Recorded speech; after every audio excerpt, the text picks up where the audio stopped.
welcome back to the channel. My name's Adrian and this is my weekly channel update. This is my opportunity to talk about the books that I've been bought or sent, the games I've played, do a little bit of news and have a topic of conversation towards the end. And this week I've got two different topics of conversation that I want to talk about. One is a little bit fun and the other one is quite serious. So please do stick around for those. This may be the last time that I do this as well as a pre-recorded. I'm considering moving these weekly updates to doing it live. Last Sunday I did it live just because I was at the UK Gaming Expo all weekend. Well, apart from the Sunday with my weird elbow that still isn't going away. The doctors reckon 2 to 3 months with this weird lump on my elbow. And not full movement either, so that's kind of annoying. But I really enjoyed doing it live, so I'm considering moving these to a live show type thing. And I think it's probably going to have to be a Thursday evening because that's the only one that I consistently will be free. Because, you know, occasionally the wife and I, well, she likes to go out. I probably have to take her out. You know, you have to do date nights and stuff now and again. And it tends to be a Friday or Saturday. If we do go out, we don't tend to go out on a school night, so to speak. So I think maybe a Thursday. Let me know down in the comments below if that's something you'd like me to do. I could do it Saturdays when I'm free, but I'd like to do it sort of consistently, if that makes sense. And I think Thursday, around about 8 PM UK time, seems to work well for me. But couple of bits of news before I just get into it. Jeff Whitty and I, who's an incredibly talented artist that does he'll tell you on the Discord, you'll have seen that he's just signed a contract with Goodman Games to be working for them. So he is my Patreon artist. So we are working on things for my Patreons. And we have launched a shop here on Red Bumble. So these are all his designs that he's got on. And if you click on them, you just then add them to the t-shirts and variety of other stuff. I'm not sharing this. Phone cases. But yeah, so we've got the one with the brand logo, and then we've got there's one that does the larger ones as well. So, and then these will be added to over time. So Jeff is an incredibly talented artist. I'm really pleased to be working with him. I will link this down in the video description because I kind of want to move the channel on to a stage where, and I'll talk about this a little bit more in the serious section. So now, normally I would go through the books that I've received and then the games I've played. I'm going to do the games I played because there's only one this week, and it was my Shadowdark campaign that I started. So I'm running it using the West Marches book that I reviewed. It's about a week ago, somewhere like that. You can go and find it. Again, I'll probably, if I can work out how to do it, I'll link it in somewhere up here. So yeah, that's gone well. We've got, I think I've now got 5 consistent players in it, so it's going well. Hex crawling is, I say, it's a weird concept of doing it because I need to get a bit quicker. We're getting a bit quicker, having one person roll. I think we'll rotate it round each week and have different people roll for the hexes. I think that might be a way of sort of involving other people than having the same person going. But no one's died, so we are about an hour and a half, 2 hours in by the time we got going into it. And yeah, the hexes are becoming quite interesting, and I can see the benefits of the hex crawling. Right, so let's just then. Oh, I also probably should have said in the news, I've launched very quietly a membership. I've got 3 different memberships on the channel here, so you'll guess the theme. We've got Padawan, Knight, and Master. The Padawan's a sort of basic level in there. It gives you a shout out, so I've done the shout out on. Say I did a post because I think I've got 23 members. I was expecting maybe none, in fairness. So thank you to everyone that is a member. But it will also give you a discount code from the shop, and and then the night level, which I've got quite a lot of now, I will be doing a monthly live just for the members. So that needs to sort of slot in to a time frame that suits most people as well as me. So a little bit of added work and stress, but I don't mind. I'm incredibly thankful for anyone being a member. So thank you. 2 thumbs up. You're amazing people. So that's the games I've played. A little bit of news, then back to more news. What's come in? I didn't think it was going to be much. I was trying not to buy much But based on a couple of reviews I did, I then had 3 creators send me a fair chunk of things. So we've got a fair amount of previews of reviews to get through. And then, say, fun topic, not so fun topic. So, right, let's just then have a look at the first one. And this one is pretty cool, actually, because this is Figgy Puddin Steals Christmas by Jeff Stevens Games. Yes, it's a Christmas-themed dungeon crawl for Shadowdark, which I'm not sure. I kind of want to review it now, but I kind of think I should leave it till December. I don't know why. So going through these books, there will be some mild spoilers. I don't show all of the books, if that makes sense. But it's just to give you an idea of what will be coming up. So here we've got a Christmas-themed dungeon crawl for Shadowdark, hyperlinked. It's becoming an ongoing joke now on my channel. But it starts. Is this the one where we get the map very early on? Yeah. So it's a pretty interesting map here. So going from 1 all the way through to the end here, which maybe not present. But I love this. I love this. That Indiana Jones Temple of Doom. No, Last Crusade, wasn't it? Sort of pick the letters and get it right, or something bad is likely to go wrong. Some hooks in here, some random encounters. Had a quick read through this. Does look incredibly fun. So I tell you, the review will come for this. I'm just not sure whether I can do a Christmas themed one. And there's no reason not to. It's just my head says you shouldn't do Christmas themed stuff middle of the year. We've then got Mayday Files, which is by Burning Light Press, which is Daniel James, the incredibly great creator of the Twisted Tales books that I have covered on this channel. This is an adventure, sort of one-shot adventure setting for Mothership. 63 pages. It's a lot bigger than I was expecting. So Daniel sent me several books, as well as Jeff, and then Zach Goins has sent me 3 as well. So we're going to go through all of these. But if you want a Mothership adventure with some really wacky, crazy-looking, monsters, if this has got 4 arms, how many No, let's not get into how many humans, because that the internet's got a really weird way of starting a conversation with people and then people just falling out because there's no way really of knowing who's right or wrong, because it's never going to happen. And I remember, was it a few years ago, they had the wheels versus doors debate, which again caused a lot of falling out. But yeah, some of the artwork on this is really good. There seems to be lots of monsters in here. Maybe it's just a complete monster guide, isn't it? It's starting to look like it might just. I thought it was going to be a campaign. So, no, it is. It's a lot of. Wow, it's a bestiary for Mothership. Fantastic. Maybe I'd read it. It would help. Yeah, Mothership bestiary. See, missing out important information. We're then going to get into Preposterous potions, which is lots and lots of. So it's a table of contents here, and it's not hyperlinked on the table of contents. But this is a how to make potions. A really interesting. It's a rules. I think you could pretty much use this for any system. It does seem to be sort of old school because it does talk about ACs and stuff in here. But I think you could easily put this into any system, really, because it all talks about effects and then times, and you could adjust, things on reactions and stuff like that to increase initiative. So all comes with incredible artwork as well. And this is it's going to be just under 100 potions, is it? What we got? 81 potion. Well, actually, yeah, because we've got multiples on pages, so probably over 100 on here, which is going to be good. Then get again Burning Light Press here. This is Syndicate Wastrels for Mothership. Maybe we should read the start. This book holds numerous references to body horror and violent death and drugs. How to use this book. Still the Syndicate for your campaign. So run one-shots with the 3 mini modules. So this is a mini module one-shot adventure hooks. Not a bestiary.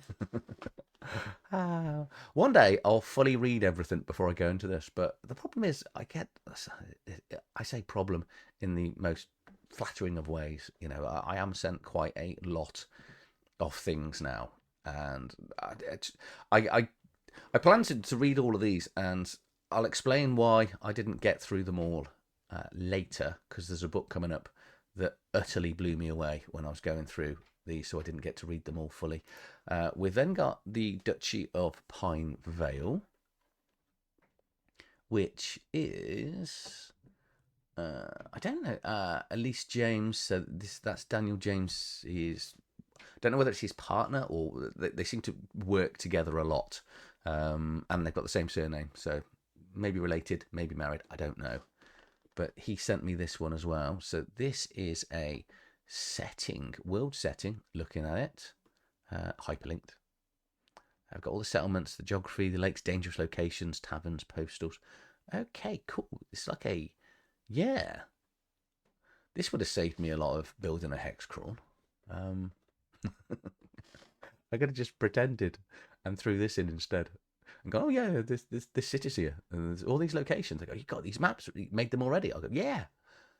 I do. I love books like this because you can just because it's sort of games agnostic. You can just throw it in anywhere. Artwork is stunning. Look at that. Ooh, ominous. Okay, then we've got the Sepulchre of Endless Dread. Again by Daniel James. So we've got Elise James here. Oh, I haven't done this one. Fool.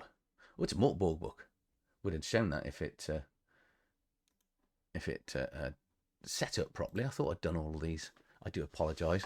I do love a good Mortborg. Well, the whole Borg things. Mortborg I find hard work. I find it really hard to read the core rulebook.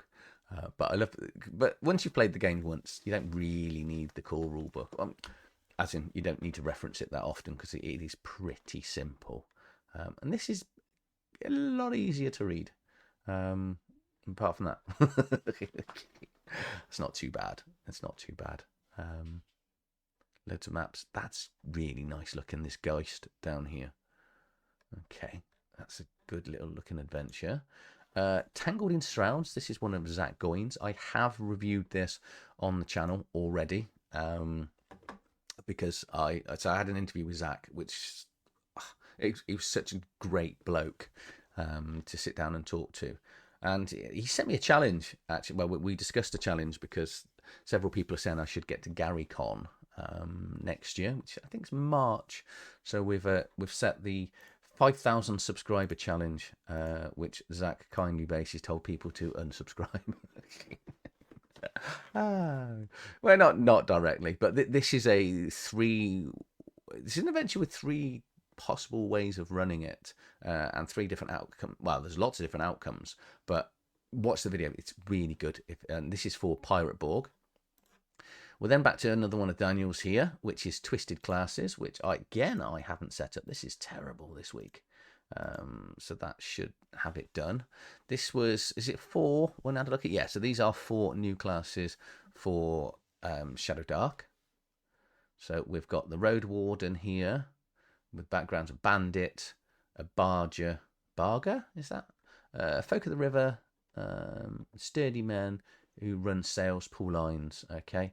And then we've got a Cursed Sorcerer in here, so full caster as well. So that's a nice little short sort of zine there. We've then got the other one from Zach Goins, which is the Repentant again. So this has got such an amazing twist. I'm not going to go into it because you're going to want to watch the review, because I definitely don't want to spoil this one for players. But as a games master, go and watch this if you ran Pirate Borg, or you want to run Pirate Borg, or even if you want to one-shot Pirate Borg, go by this.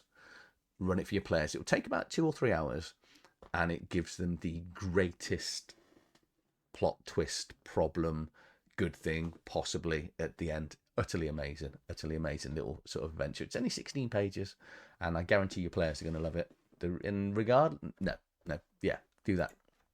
We've then got Twisted Tales from Daniel James again, and this is the Omnibus edition. So I've covered all 3 of them, and then I did we did part 4 with William from Reforged. Great Shadowdark content creator as well, just like me, does lots of reviews, but more concise, does them a little bit quicker than I do, because he doesn't feel the need to read through every page. And this covers the first 4, so I ended up buying all these individually, and then at the end of the day, I get a his covers all 4. It's a great book. All 4 of these are absolutely amazing adventures. I've done videos of the first 3, and the 4th one is a joint one with Runeforge. And again, what I'll do is I'll link his channel in as well. We've then got, I think this is the last one by Burning Light Press. So Daniel James, so Wandering Fates, Tombs of Encounters. And this is a Tomb of Encounters. You'll find 50 encounters ready to go.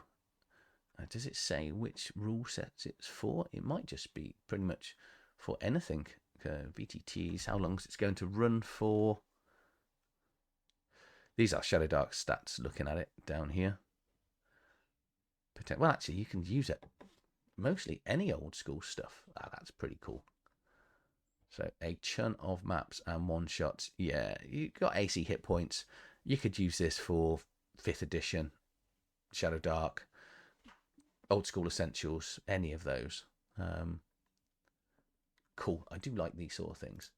And then we've got a couple more books here sent from Jeff. We've got Weapons of Legend, and this one is Weapons of Lore. So these are both for 5e, and these are, I'm going to say these are, so this is a 68-page one of Weapons of Legends, which is magical, as you'd imagine, legendary magical items, all hyperlinked. Each weapon has got a page, pretty much a page dedicated to itself, I think, from when I went through it. Artwork, descriptions, dealing with the stats for it as well. And then we got the same one for the Weapons of Lore, but this is longer, so this is 96 pages of magical items, progressing weapons, rechargeable weapons. What's a molten blade? So there's a molten blade. So it's weapons. It's got 3 charges. So I assume the charges will come back the next day, or whether you have to magically put stuff in. I don't know. Generally don't know. But the one thing I do struggle with when I give out magic items is making them interesting. And that's where I do like books like this. And again, whether you're running Shadowdark or 5e or anything, well, let's say you don't need to worry about this being a 5e book. You could, magic items are magic items, in fairness, and a slight little bit of adjustment there. We've then got the 2. This one is the reason why I stopped reading other things. So Zach Goins sent me Zweihander as a preview, not to review copy. So we got into the conversation because he helped write this and update it. So Zweihander, if you're not aware, is a clone of my favourite book, which is Warhammer Fantasy Roleplay, mainly the 2nd edition. So I've always avoided it because I've got the game I want to play. Why would I play a clone of that? And I started reading this last night. It's bloody amazing. I haven't read. I've got up to the magic section. I think 250 pages in one sitting is a lot for me. I read very slowly, and it can be quite complicated to take things in to make sure I'm grasping what's going on. But oh boy, was this amazing. I'm not sure I'll go back to Warhammer Fantasy. I'm going to do a review of this and then the plan is to do a comparison between the 2 without picking up, because I've got here, and this has got exploding dice. Zweihander has exploding dice, which is my favourite mechanic in all of role-playing and board gaming and everything. If a game's got exploding dice, I'm likely to want to play it. Warhammer doesn't do exploding dice. It does some other things really well as well. And then finally, just before the interview I had with Zach, he sent me, so on Kickstarter currently, he has got the Devoured Labyrinth, which is, I think it's 40 to 50 plus sort of 1 to 2 page adventures, set in a very similar sort of forestry, jungle like jolt.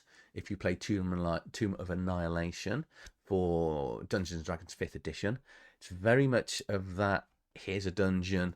Here's a jungle.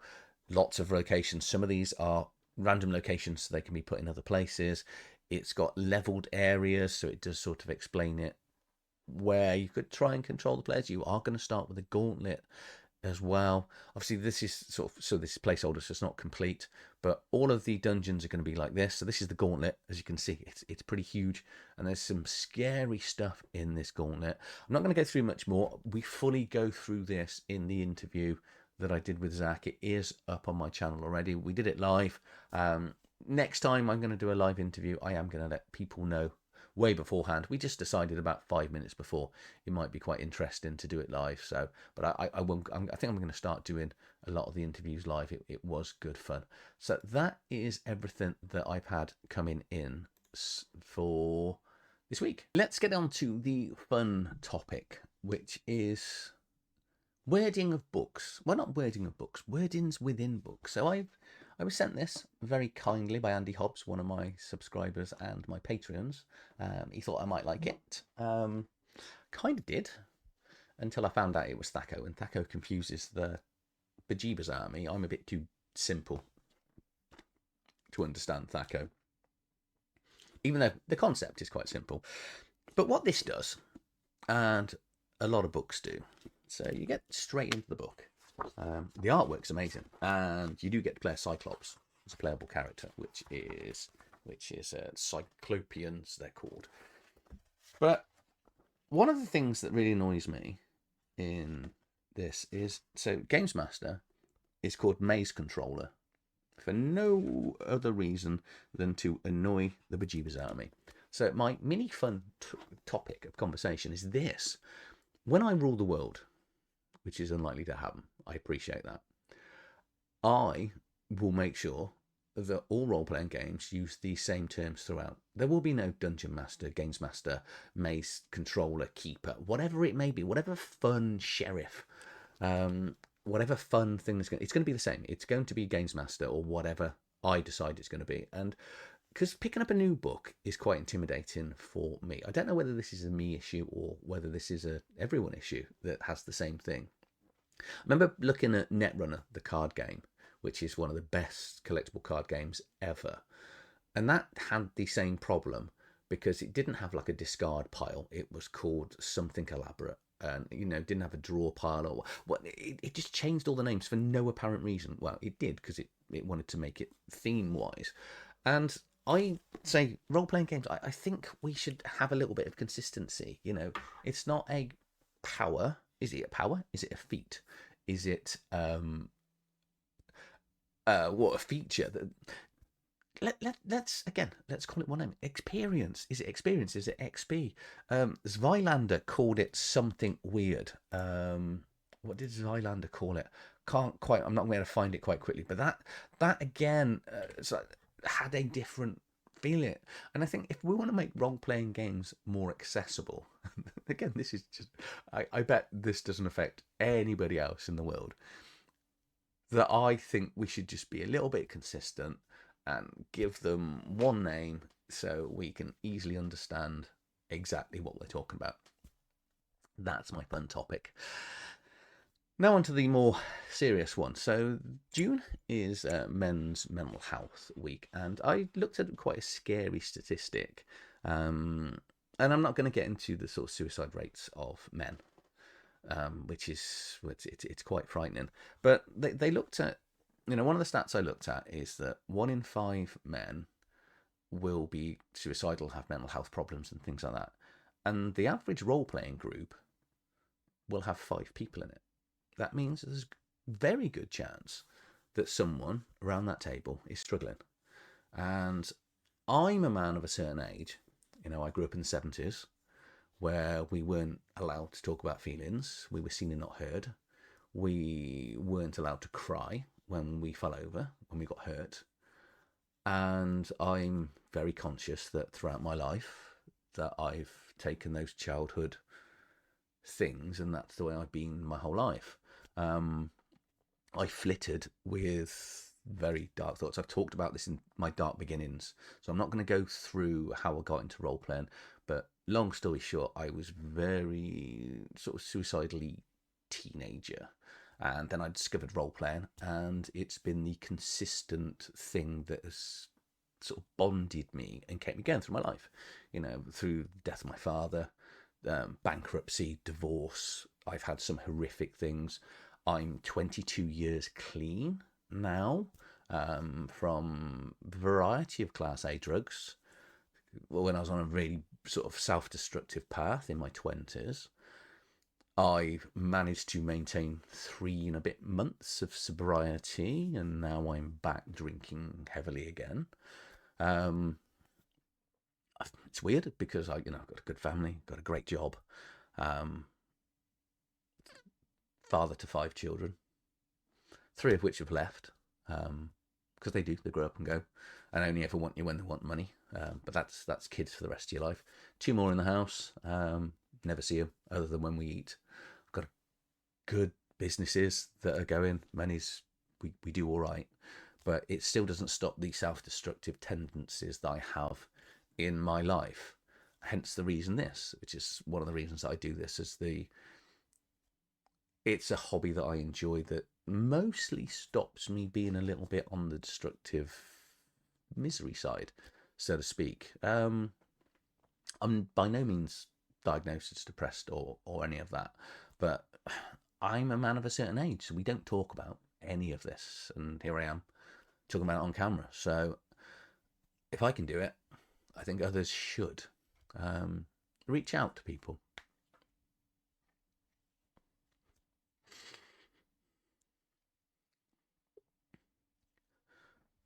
I'm saying,